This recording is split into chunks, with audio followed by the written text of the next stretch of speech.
Hi everyone, I am Samasivara Ankayalpati, Assistant Professor of Maths, SRN Visioner Government Degree College, Khammam. Today I am going to prove a famous theorem in algebra in group theory, Lagrange's theorem. Before going to the proof of Lagrange's theorem, we define what is a coset. We discuss the definition of coset and some important properties of cosets. Out of all the properties of cosets, mainly we discuss 4 properties of cosets which we use in the proof of Lagrange's theorem. So before going to the proof of Lagrange's theorem, so let us take the definition of coset. What is coset? Suppose let G be a group and H be a subgroup of G. Then the set given by AH is equal to AH such that H belongs to H is said to be left coset of H in G generated by A. In the similar way, HA that is equal to HA, H belongs to H is said to be right coset of H in G generated by A. So for every A belongs to G, so here A belongs to G, for every A belongs to G, AH is the right coset and AH is the left coset and HA is the right coset. For every A belongs to G, we have a left coset as well as a right coset. Therefore, we can see that the total number of left cosets is equal to the total number of right cosets of H in G. So, for example, we take G is equal to 1 minus 1 I minus I. G is a group with respect to multiplication. With respect to multiplication. So, let us take H is equal to 1 minus 1. We know that H is a subgroup of G. H is a subgroup of G. So, now we write all left cosets of H in G. For example, here 1 belongs to G implies left coset generated by 1 is equal to 1H. This is equal to 1 into 1, comma 1 into minus 1. This is equal to 1 comma minus 1. This is equal to H. Similarly, minus 1 belongs to G. Then the left coset generated by minus 1 is minus 1 into H. This is equal to, so multiply all the elements of H with minus 1, then you will get minus 1 into 1 minus 1, minus 1 into minus 1, 1. This is equal to H. For I belongs to G, the coset is IH is equal to I into 1, comma I into minus 1. This is equal to I comma minus I. For minus I belongs to G, the respective left coset is minus I into H. That is equal to minus I into 1, comma minus I into minus 1 is equal to minus I comma I. So this is equal to IH because IH contains the element I minus I and minus IH contains the same elements minus I. Therefore minus IH is equal to IH. So total distinct, actually we have 4 left cosets here, but distinct left cosets are only 2. What are they? H and IH. Because coset generated by minus 1, that is minus 1H, coincides with H, and minus I into H coincides with IH. Therefore, although there are 4 left cosets are there, but the distinct left cosets are only 2. They are H and IH. So this is the example to cosets. So let us go to properties of. Now let us go to 4 properties of cosets which we use later in the proof of Lagrange's theorem. So the properties of cosets we are going to prove here are: first property is A belongs to AH. That means every element of G is the member of coset generated by A. How can we prove this? For example, suppose we know that, suppose H is equal to E, H1, H2, so on, like this.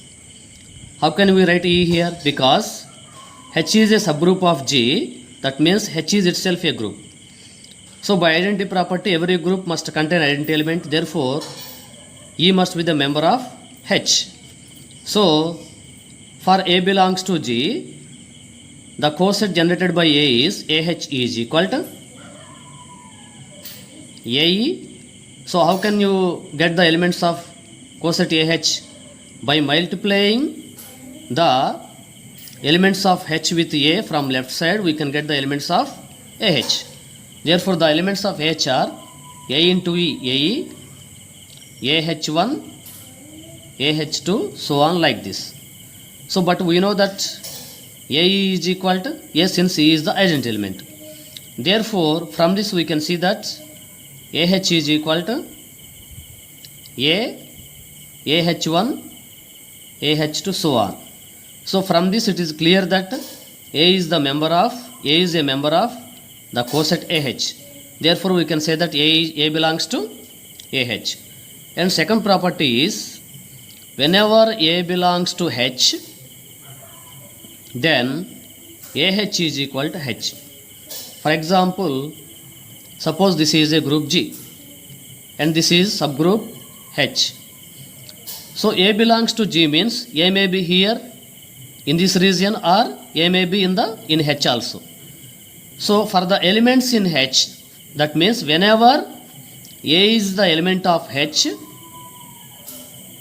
AH is equal to H. This is what we are going to prove. So how can we prove this? So A belongs to H means, so from this, if H is equal to E, H1, H2, so on, then A belongs to H implies AH is equal to AE, AH1, AH2, so on, like this. Since here, for example, take this element AH1. So here A belongs to H and H1 belongs to H. Since H is itself is a group, since H is a subgroup of G, H itself is a group. So by closure property of group, we can see that whenever A belongs to H and H1 belongs to H, we must have, by closure property, AH1 belongs to H. Similarly, all these elements are elements of H. Therefore, the set is equal to H. Therefore, whenever A belongs to H, we have AH is equal to H. And third property is, whenever A belongs to BH, we have AH is equal to BH. From second property it is clear the third property is true, because whenever A belongs to H, we have AH is equal to H. So whenever A belongs to BH, from this property you can easily write, we can easily prove AH is equal to BH. Here in place of H, here it is BH. Therefore in place of H, here it is also BH. Therefore from this property we can easily see that this is true. So whenever A belongs to H, AH is equal to H. In the similar way, whenever A belongs to BH, therefore AH is equal to BH. Fourth property. So this is very very important property. If we take two left cosets of H in G, so then the two left cosets are, they must be either equal or must be disjoint. That means if we take two cosets AH and BH in G, then we have either AH is equal to BH or AH intersection BH is equal to pi. That means any two cosets of H in G must be either identical or disjoint. So let us prove this. So we have to prove this. Let us follow this procedure. If AH intersection BH is equal to pi, then proof is over, because what we have to do here, we have to prove either this or this happens. So if it is true, if AH intersection BH is equal to pi, then there is nothing to prove, then the proof is over. So whenever AH intersection BH not equal to pi, that means whenever that doesn't happen, we must prove that this is true. We have to prove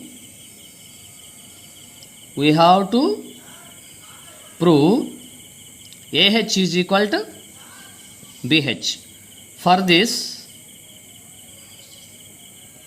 since AH intersection BH not equal to pi, that means the intersection of these two cosets is not equal to pi. That means there is at least one common element between AH and BH.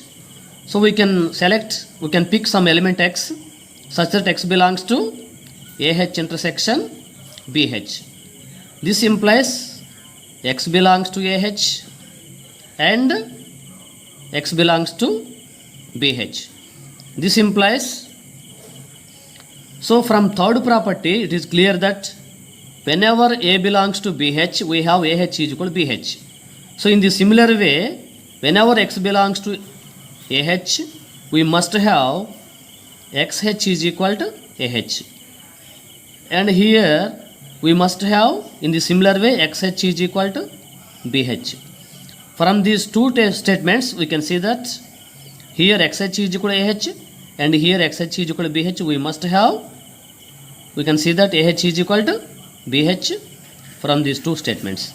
Therefore, it is clear that whenever AH intersection BH is equal to pi, the proof is over. Whenever AH intersection BH not equal to pi, what we got here? We got AH is equal to BH here. That means either this or this happens in this case. That means if you take any two left cosets of H in G, one thing is true, that is the two left cosets may be either identical or disjoint. Okay, so we use these four properties of cosets in the proof of Lagrange's theorem. Now let us go to the Lagrange's theorem.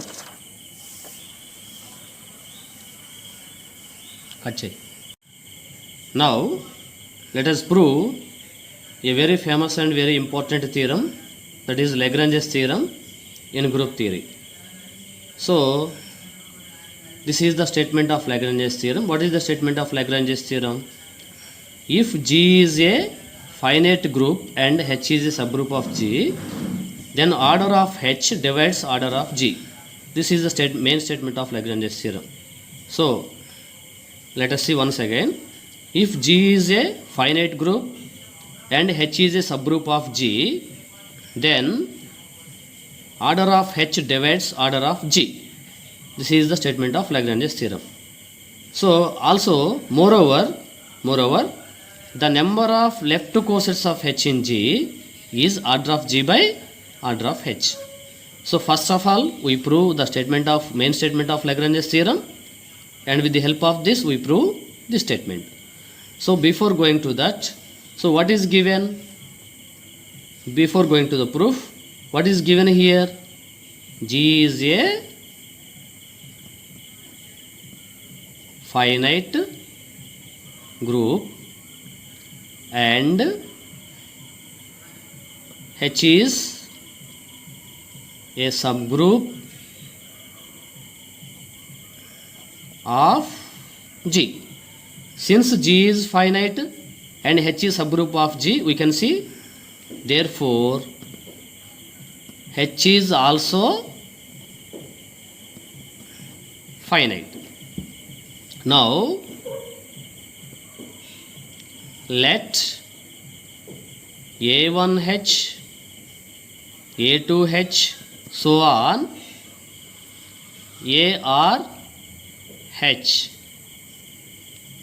are distinct left cosets of H in G. So here I want to say something.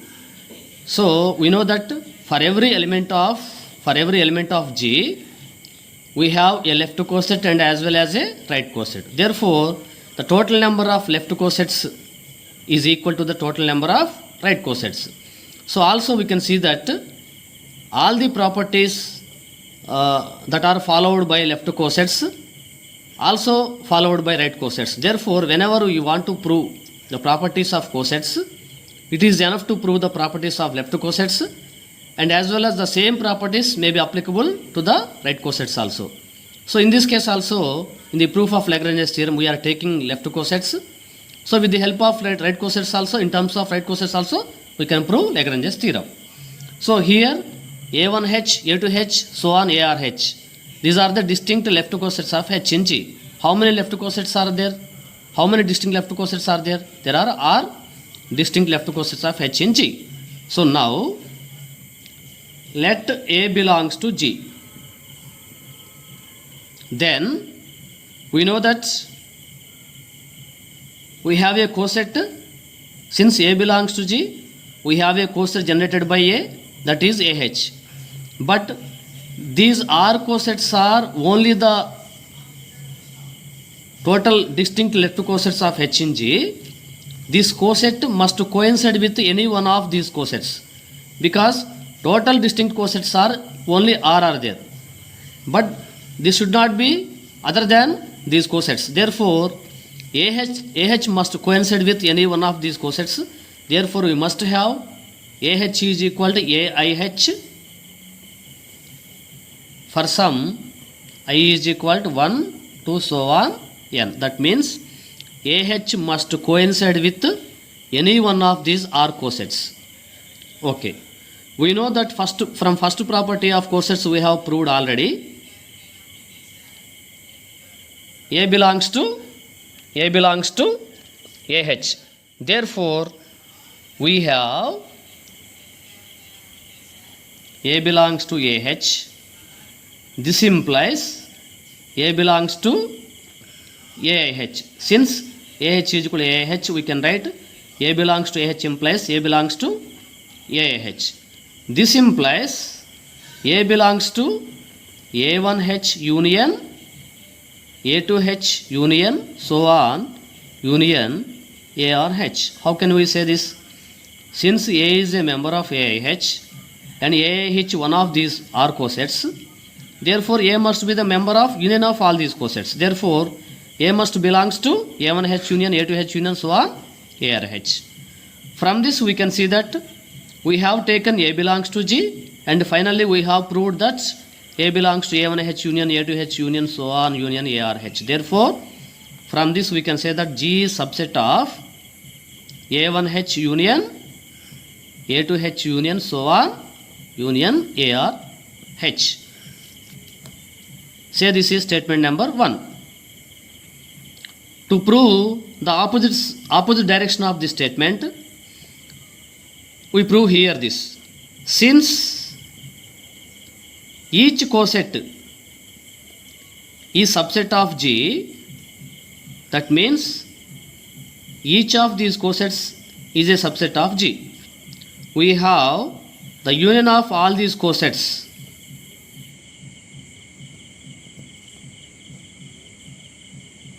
must be subset of G. Since each of these cosets is subset of G, since each of these R cosets is a subset of G contained in G, therefore the union of all these cosets must be subset of G. This is statement number 2. From statements 1 and 2, we can see that G is equal to, here G is subset of A1H union so on ARH, and A1H union so on ARH is subset of G. From these two statements, we can see that G is equal to A1H union, A2H union, so on union ARH. Say this is statement number 3. So we know that whenever A subset B and B subset A, we have A is equal to B. Combining these two statements, we can say that A is equal to B. In the similar way, G is equal to A1H union, A2H union, so on ARH. This is statement number 3. So from this property, fourth property we have proved already. So if you take any two left cosets, then the two left cosets must be either identical, that means either equal or disjoint. So here, by applying the property, fourth property, what we have proved already, here we can see if we take two cosets AIH and BIH, we must have either AIH is equal to BIH or AIH intersection, if we take two cosets from these R cosets AIH, AJH, we must have either AIH is equal to AJH or AIH intersection AJH is equal to pi. We must have either this or this. But we know, we have already, it is clear that A1H, A2H, ARH, all these are distinct left cosets of H in G. From this, it is clear that all these cosets are distinct. Therefore, AIH is equal to AJH is not possible. Therefore, AIH must be not equal to AJH. Therefore, we must have AIH intersection AJH is equal to pi for each I comma j such that 1 less than or is equal to I less than or equal to R, 1 less than or equal to j less than or equal to R. So randomly we have taken two cosets from these R cosets. So these two cosets are disjoint.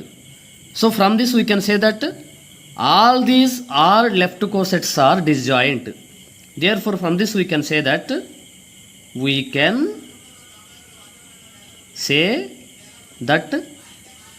A1H, A2H, so on, ARH are disjoint left cosets of H in G. We can understand this with a simple diagram. For example, suppose this is group G. So we have, suppose that there are only three left cosets of H in G. Suppose this is A1H and this is A2H and this is A3H. So here we can see that there are only three left cosets of H in G, and we can observe from this diagram the union of A1H, A2H and A3H, that is A1H union, A2H union, A3H, taking the union of all these cosets, all these three cosets, this is equal to G. And also we can see that all these three cosets are disjoint. Therefore that means if you take any two cosets of these three cosets, there must not be common elements in any two of these cosets. Therefore it is clear that if you want to find the number of elements in G, then what you do? So the number of elements in G is obtained by taking the sum of the number of elements in A1H and the number of elements in A2H and number of elements in A3H. For example, suppose A1H contains 3 elements, A2H contains 3 elements, then A3H contains 3 elements. Therefore the number of elements in this case is 3 plus 3 plus 3, 9. Therefore from this we can easily see that the order of G is, so the number of elements in A1H plus the number of elements in A2H plus the number of elements in A3H. So in the similar way we can apply the simple case. In this case also we can see that since all these R cosets are disjoint and union of all these left cosets is equal to G, therefore from 3 and 4, say this is statement number 4, we can say that order of G is equal to number of elements in A1H plus number of elements in A2H plus so on plus number of elements in ARH. So also I have already stated that what we have stated already. If you take any two left cosets of H in G, these two cosets contain same number of elements. So every left coset contains same number of elements. Also we know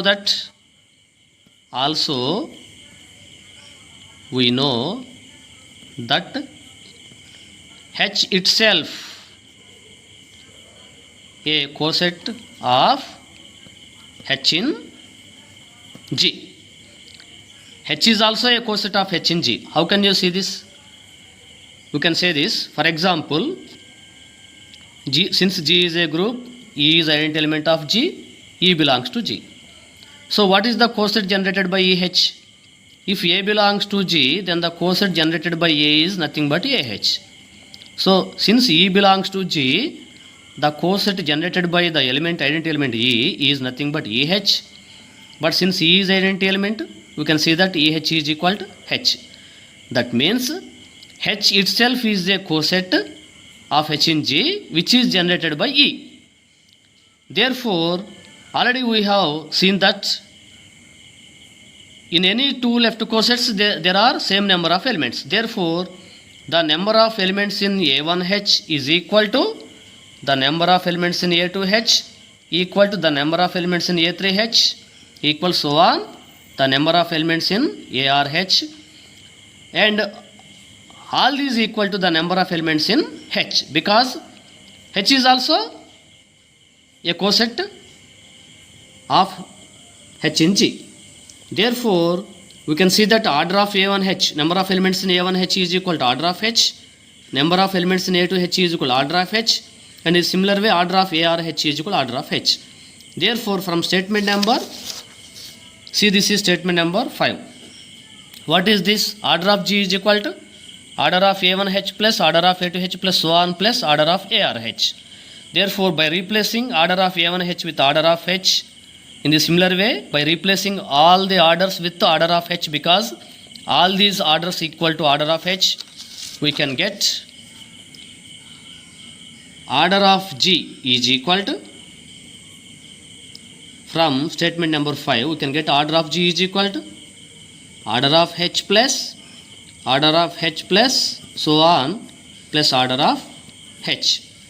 Because total number of cosets are, there are r cosets are, r distinct cosets are there. Therefore, so order of h comes in this sum r times. Therefore, r times sum of order of h will give us r into order of h. So what we have here, order of g is equal to r into order of h. So from this we can say that order of h is a factor of order of g. This means order of h divides order of g. So this is the proof of Lagrange's theorem. So after proving the Lagrange's theorem, main statement of Lagrange's theorem, we have to prove that, so the number of left cosets of h in g is equal to order of g by order of h. So the number of left cosets of h in g is equal to, so how many left cosets are there? Here a1h, a2h, so on arh. So total number of distinct left cosets of h in g r is equal to r. But from this we can see that by shifting order of h this side, we will get r is equal to order of g by order of h. Therefore, r is equal to order of g by order of h. Therefore, the number of left cosets of h in g is equal to r, but r is equal to order of g by order of h. So we can see that the number of left cosets of h in g is equal to order of g by order of h. So this is the proof of Lagrange's theorem. This is very, very important because there are many applications of Lagrange's theorem in algebra. So due to that reason, this is treated as very, very important theorem. Thank you very much.